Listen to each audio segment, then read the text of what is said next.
2020. So much happened this year. And while I know many people think of it as a bad year, obviously those of you who think of it a bad year never lived through the Middle Ages. Trust me, it was much worse. But a lot of cool things happened in toys this year. We got new Masters of the Universe toys for the first time in a couple of years from Mattel. We got new G.I. Joe toys from HASBRO for the first time in many years, and a brand new scale that a lot of people have been asking for.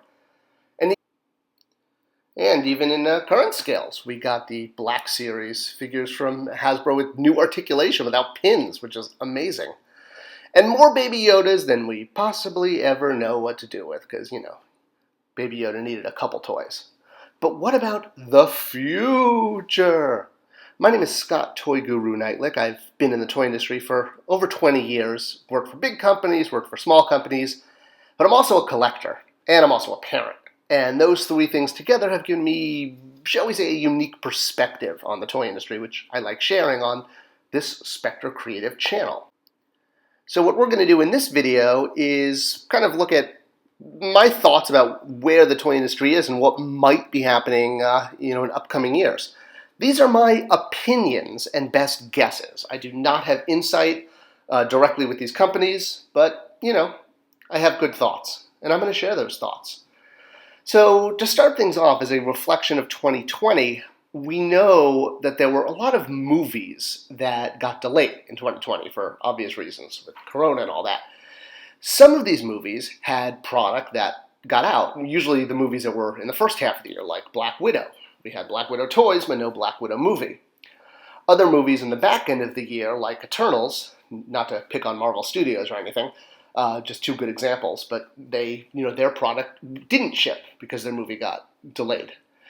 Although it is interesting to see at some retailers who had customized or exclusive item for Eternals, like Walgreens here, has a peg for a Hasbro Marvel Legends Eternal figure. Even actually it says assortment. So we'll have to see if something actually shows up on those pegs and fills it. And curious what it might be. Or is it just going to remain empty? Because, sometimes SKUs and retail pegs don't always line up. So what happened to all this Eternals merchandise? I mean, toy companies work on product 3 years in advance, so it's likely it was in production. Is it all sitting in a warehouse waiting for the movie to get released? I mean, that's, costing toy companies money storing it. And I'm not just saying Hasbro. I mean, there's obviously lots of licensors for Marvel. Another interesting example is Ghostbusters. They were also supposed to have a movie in 2020 that got pushed out. Some of the product, though, did ship. Some of it, both kid product, nostalgia product, and collector product. For collectors, we had the 6-inch figures with Build-A-Figure parts. In this case, a Build-A-Figure of the Terror Dogs, one of those figures that we never got to put out when I ran a Ghostbusters line at Mattel.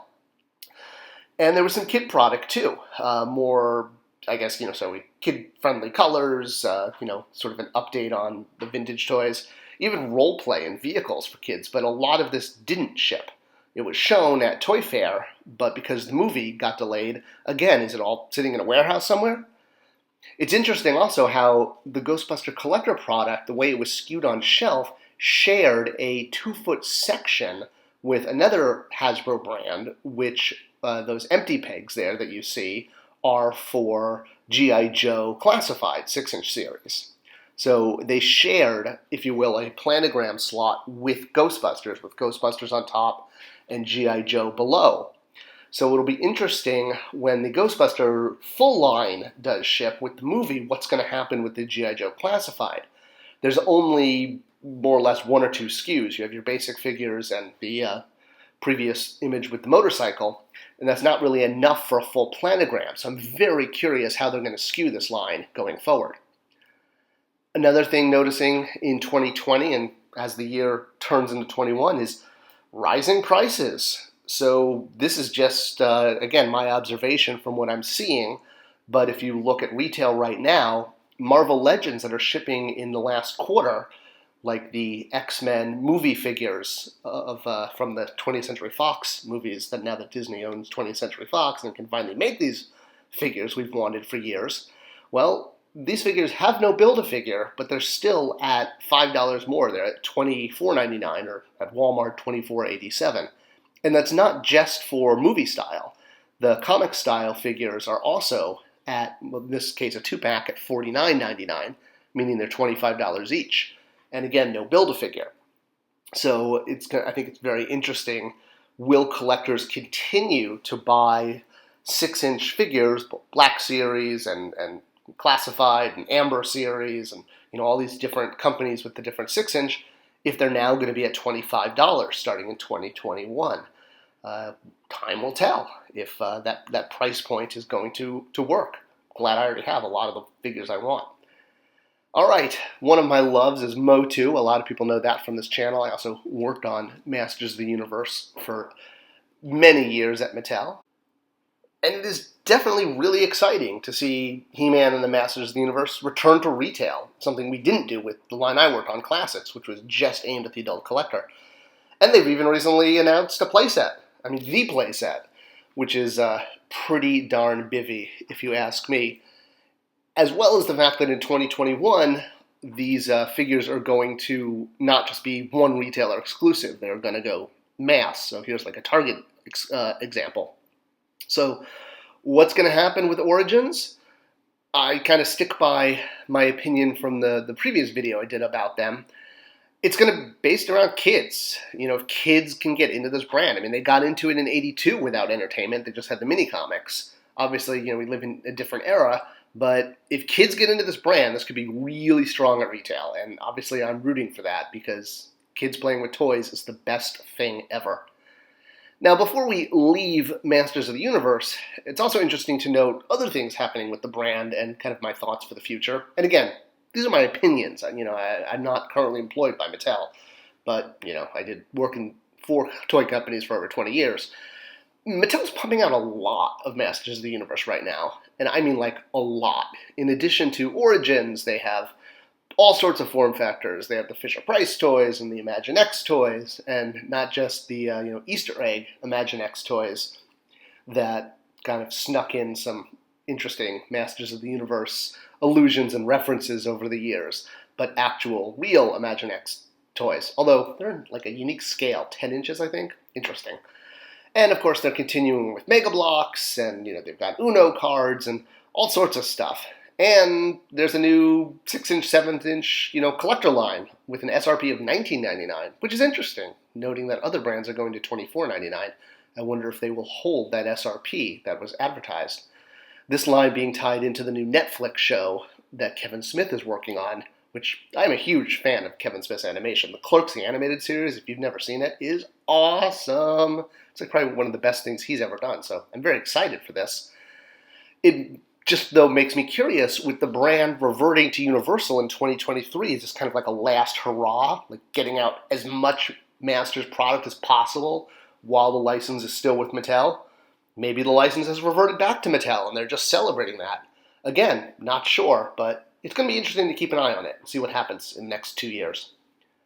Another brand that I'm a big fan of and a personal collector of is Star Wars, and purposely showing a poster from A New Hope because this is really what I love about Star Wars, was the original movies, because I was a child of the late 70s, early 80s, and that was my Star Wars. My observations, being a longtime collector and seeing what's coming out in 2021, like what's been previewed, is interesting, to say the least. A lot of reissues, like a lot of reissues of figures that we've already had with improved deco, both in the Articulated Vintage series and the 5-inch, 5 POA, Points of Articulation series. We're getting a lot of old molds being issued, sometimes, advertised as kind of like the final time that we're celebrating the end of 5 Points of Articulation, etc., etc. And this isn't just with the 3 3/4 figure line. We're also seeing this with the 6-inch line, that a lot of the 6-inch Black Series, the existing tools, which again, tooling is the main investment. Once you have the tooling and you've paid for it, it's much less expensive to produce an action figure because that upfront cost isn't there. And a lot of these 6-inch existing tools are being redecoed in interesting ways. This is the credits collection, where the figures come with an Imperial credit, which that I think is cool, kind of like a role-play item, I guess you could say. And then the deco is based on the paintings at the end of The Mandalorian, which, again, neat. But, between that and things like the carbonized figures, which are also plussed up deco figures, which are now also being done in 3 3/4, again, yet another reuse of existing tooling with just a new deco. It's a lot of old tools being reissued in ways. And again, much like wondering about the Motu license with Universal, the Hasbro Star Wars license is set to expire soon. And it makes me wonder, is this Hasbro's kind of, pushing out a lot of Star Wars product without a lot of investment because the license might be up, or they may be splitting up the license and may only get part of what they used to have? I don't know. Again, my opinion, I could be wrong about all of this stuff. I haven't worked for Mattel in almost more than half a decade, and I never worked for Hasbro.